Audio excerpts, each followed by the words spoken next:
Hello dear aspirants, I hope कि आप सब लोगों का प्रिपरेशन बहुत अच्छा चल रहा होगा और आप गेट 2023 के लिए खुद को कंटिन्यूसली लगातार तैयार कर रहे होंगे और आपका लेवल धीरे धीरे धीरे धीरे बढ़ रहा होगा।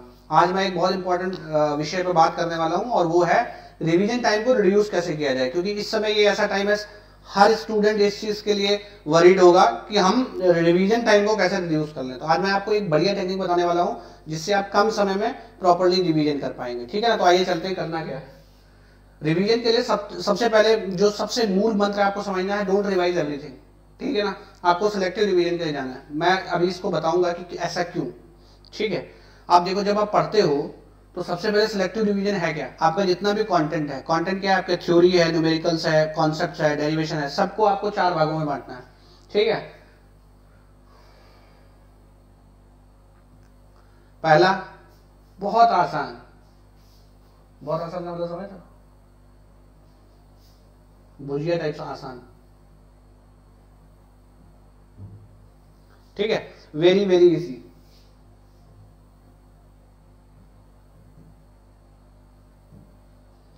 ठीक है, बहुत आसान, जो आपको आता है बहुत आसान सा, तो रिवाइज करने की जरूरत नहीं है। मैं एग्जांपल बता देता हूं। अगर आपने फ्लूइड पढ़ा है, डेंसिटी क्या है, ठीक, स्पेसिफिक वॉल्यूम क्या है, टेम्परेचर क्या है, इंटेंसिव एक्सटेंसिव प्रॉपर्टी क्या है, ये सब इतनी आसान चीजें हमेशा आपको रिवाइज रहेंगी। उनको ए स्टार, बहुत आसान। 2 स्टार वो चीजें हैं जो आसान था लेकिन आपने पहली बार पढ़ी है। ठीक है ना, फर्स्ट टाइम।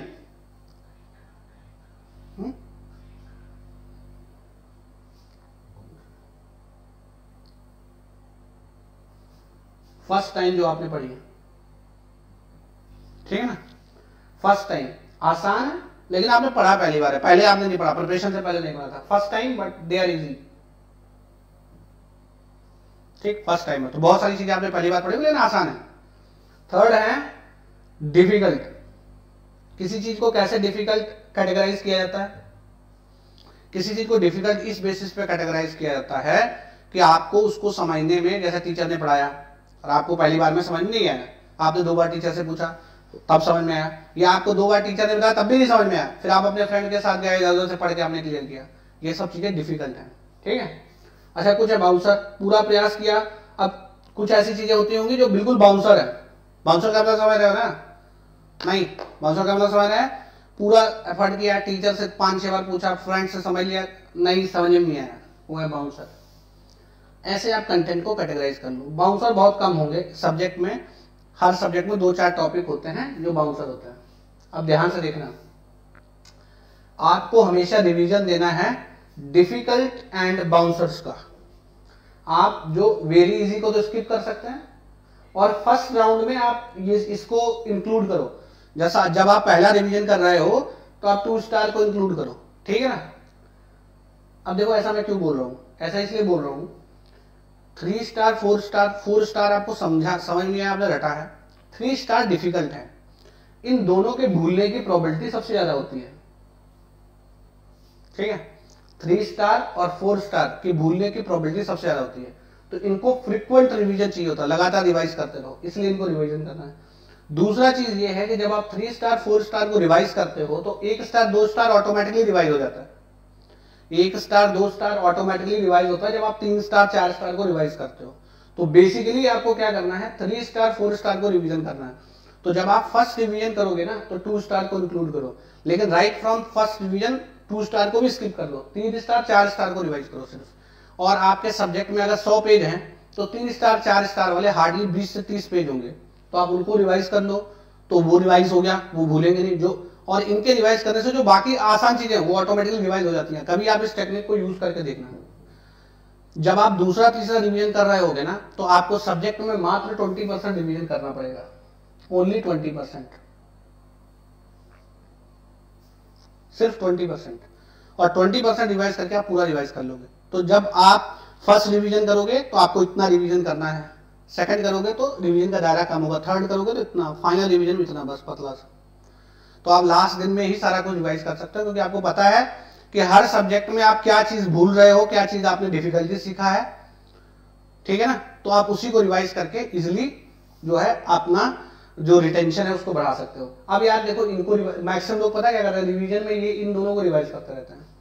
मतलब हम वो काम करना ज्यादा पसंद करते हैं जो हमें आता है, वही दिक्कत है। रिवीजन तो उसका करना है ना जो नहीं आता, जो आता है उसको रिवाइज करके क्या करना है, तो आता है। तो ये इसका यूज करो, आपका रिवीजन टाइम 50% कम हो जाएगा। अगर आप 1 घंटे में जितना कंटेंट रिवाइज करते हैं, बिलीव मी आप 20 से 30 मिनट में वो कंटेंट इजीली रिवाइज कर लोगे। तो इस टेक्निक का यूज करें, ठीक है। सेकंड, हमेशा रिवीजन में समय के साथ, शुरुआत में आप पूरा रिवीजन करो, समय के साथ थ्योरी एंड कॉन्सेप्ट का जो रिवीजन है और प्रॉब्लम प्रैक्टिस को डिफरेंशिएट कर दो, ठीक। अब थ्योरी एंड कॉन्सेप्ट क्या है, इसका चाहिए फ्रीक्वेंट, रोज रोज रिवाइज करो, ठीक है। अब जैसे मान लो एफएम का सिर्फ थ्योरी रिवाइज करना हो तो आप 1 घंटे के अंदर पूरा एफएम का थ्योरी रिवाइज कर सकते हो। इसको फ्रीक्वेंट रिवाइज करो। प्रॉब्लम प्रैक्टिस सेशंस बनाओ कि 1 घंटा प्रॉब्लम प्रैक्टिस करूंगा, 2 घंटा प्रॉब्लम प्रैक्टिस करूंगा। तो over the period of time theory और कॉन्सेप्ट का रिवीजन अलग करो, प्रॉब्लम्स का रिवीजन अलग करो। प्रॉब्लम्स का रिवीजन नहीं होता, प्रॉब्लम प्रैक्टिस ही होता है, ठीक है। ऐसे भी करके आपका जो टाइम ऑफ रिवीजन है ना वो बहुत कट शॉर्ट हो जाएगा। दूसरा चीज होता है साइक्लिक रिवीजन। जैसे मान लो आपने एफएम पढ़ा एक बार, ठीक है, फिर छोड़ दिया, भूल गए, फिर नया चालू करा, फिर उतना ही टाइम लगाया। तो आपको करना क्या है, आप साइक्लिक रिवीजन करो। जैसे मान लो आपने टीडी पढ़ लिया, एफएम पढ़ लिया, है ना, हीट ट्रांसफर पढ़ लिया, है ना, सॉम पढ़ लिया। अब इनको साइकिल में रिवाइज करो। टीडी रिवाइज किया, फिर एफएम रिवाइज किया, फिर एचटी रिवाइज किया, फिर सॉम रिवाइज किया, फिर टीडी रिवाइज किया, और ये साइकिल चल रहा है कंटिन्यूअसली। तो एग्जाम से पहले आपका 4-5 रिवीजन हो जाएगा।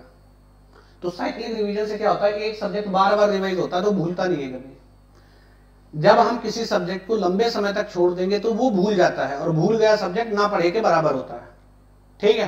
तो किसी भी सब्जेक्ट को भूलने नहीं देना है, किसी भी सब्जेक्ट को 1 महीने से ज्यादा नहीं छोड़ना है, 20 दिन से ज्यादा नहीं छोड़ना है, आपको साइक्लिक रिवीजन करना है। अगर आप साइक्लिक रिवीजन कर लोगे तो अगेन आपका जो रिवीजन टाइम कम होगा। रिवीजन टाइम हमेशा तब ज्यादा लगेगा जब आप रिवीजन बहुत दिन बाद करोगे, भूल जाओगे। और अगर आप फ्रीक्वेंट रिवीजन कर रहे हो तो आपको भूलेगा नहीं फिर, ठीक है। तो साइक्लिक रिवीजन बनाओ हमेशा। अच्छा, टेस्ट आप रेगुलर इंटरवल पे देते रहो। टेस्ट भी एक क्वेश्चन प्रैक्टिस का बेहतरीन सोर्स है, ठीक है। टेस्ट एक क्वेश्चन प्रैक्टिस का बेहतरीन सोर्स है, इसलिए आप टाइम टू टाइम टेस्ट देते रहो, उससे भी आपका रिवीजन होता रहेगा, ठीक है ना। तो ये सारी चीजें थी, अगर आप करोगे, ठीक है, तो आपको बेहतरीन रिजल्ट मिलने वाले हैं और आप कम समय में रिवाइज कर पाओगे।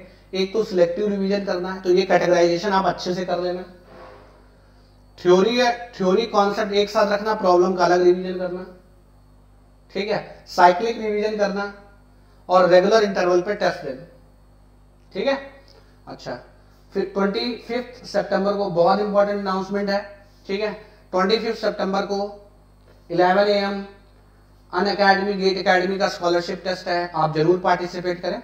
कुछ बेनिफिट्स मैं आपको बता देता हूं, इसके क्या बेनिफिट्स हैं। सबसे पहले तो आपका जो गेट का रजिस्ट्रेशन फी है वो टॉप 3000 स्टूडेंट्स को रिफंड होने वाला है, तो वो आप एक बेनिफिट ले सकते हो। अगर आप टॉप 3000 स्टूडेंट्स में आते हो तो आपका जो 1700 रुपीज का गेट का फी है, रजिस्ट्रेशन फी, वो रिफंड हो जाएगा। Plus there are exciting offers like MacBook Air, iPhone, Dell laptop, Samsung mobile and many more, ठीक है। तो आप इसमें जरूर पार्टिसिपेट करें। Plus and non plus student दोनों पार्टिसिपेट करें, क्योंकि ये जो बेनिफिट है वो प्लस और नॉन प्लस दोनों एस्पिरेंट्स के लिए है। सो आई होप कि आप इस अपॉर्चुनिटी का फायदा लेंगे। Bye bye, take care.